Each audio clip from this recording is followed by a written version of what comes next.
It's important for government, managers, industry and the community to have a good knowledge of the status of the wet tropics ecosystem. Why?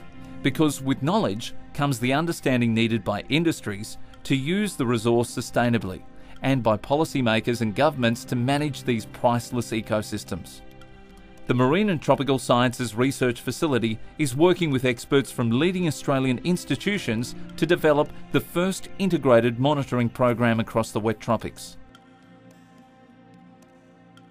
This program will assess the state of the key assets, taking into consideration the interconnected nature of the system and the influences of social and economic activities.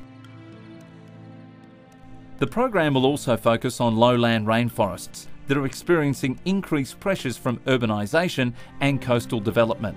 By comparing across altitudes, habitats and pressure gradients, scientists will be able to identify gaps in the current knowledge about these ecosystems, develop integrated monitoring techniques and identify management priorities across the wet tropics.